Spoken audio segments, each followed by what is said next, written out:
Yan. Tapos yung iba, papakain natin yan mamaya. Okay.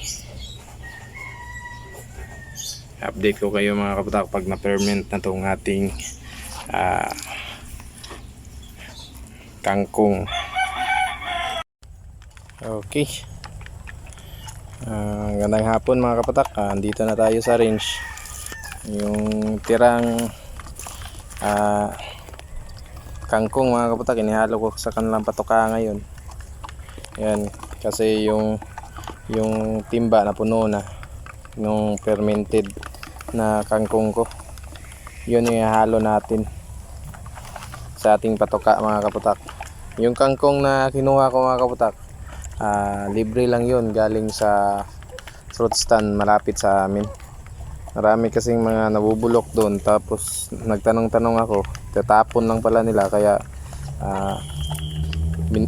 hiningi ko mga kaputak, binigay naman. Salamat sa Diyos mga kaputak, meron na tayong mga libreng patoka sa ating mga alaga mga kaputak. Yan, saka doon tapos ko nang ipatoka yun. Yung mga ginagawa natin mga kaputak para makatipid tayo sa patoka, kasi pag nag-aalaga ka ng manok, kung ganitong manok mga kaputak, dapat talaga madiskarte ka sa pagpapatoka, kasi yung feeds ngayon sa akin naman hindi kamahalan yung ginagamit ko, kaya gumagamit ako ng mga organic mga kaputak, kasi sa mga organic tayo nakakakuha ng mataas na nutrisyon at mga protina sa ating mga alaga. Kasi itong ginagamit ko namang feeds is hindi naman gaano kamahalan. Sure naman tayo hindi rin to gaano kaganda na gamitin, di tulad ng mga mamahalin tulad ng mga Integra, mga Ultra Pack, ano-ano pa yan mga kaputak. Ito sa atin, kaya gumagamit tayo ng organic, kasi dito tayo nakakakuha ng mataas na nutrisyon na bibigay natin sa ating mga alaga. Ganyan tayo dito sa ating free range mga kaputak, ganito tayo sa ating mga alaga. Binibigay natin itong mga patoka na tama sa kanila. Goods na to para sa kanila mga kaputak, kasi itong mga heritage hindi naman mapili sa pagkain, gaya lang to ng native. Saka yung karne nito, kasi organic yung pinapatoka natin, masarap yung karne. Yan mga kaputak mo, di ba? Yan, daming lamok mga kaputak, maubos ako ng lamok. Aray.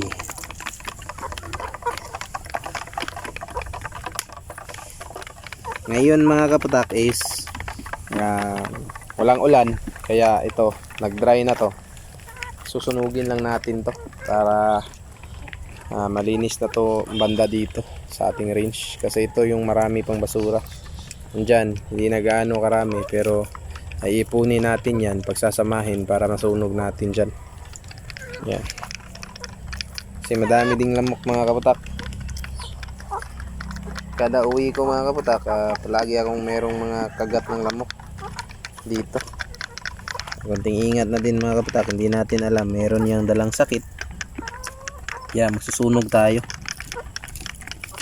Iniwan na natin tong lighter natin dito mga kaputak, iniwan na natin para magamit natin anytime. Pwede na tayong magsunog, di ba mga kaputak? Yan. Okay, finish.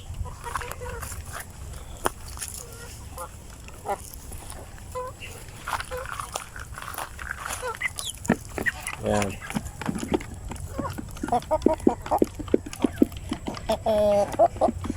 Ito naman yun sa mga alaga natin dito ng Rhode Island. Wala talaga, hindi talaga mapili sa pagkain tong mga Rhode Island mga kaputak. Yan. Anytime anong pinapakain ko, uubusin talaga nila. Merong mga malalaki na chop ko mga putak, pero kakainin pa rin nila yan. Unti-unti kakainin nila yan. Ganito yung ating pag-aalaga dito. Ayan. sa 15 or 16 mga kapatak, magpupurga din tayo sa kanila para panatili natin yung mga bulati na hindi makapasok sa kanila, mapalabas natin lahat. Yan.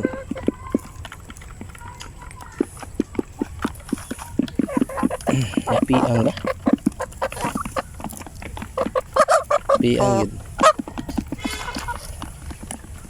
Kawawa mga kabatak. Ayan, kawawa oh. Meron talaga mga bully mga kabatak. Yung pakpak niya. Yung pilaya nata. Kawawa. Sana makarecover pa to. Sayang. Nagayaman to.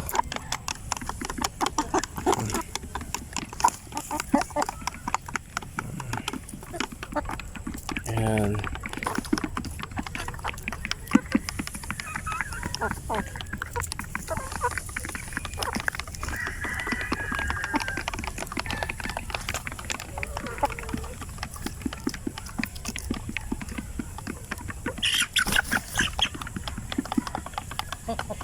Maraming bully dito mga kabatak. Kaya yung ilan nasasaktan, napipilayan.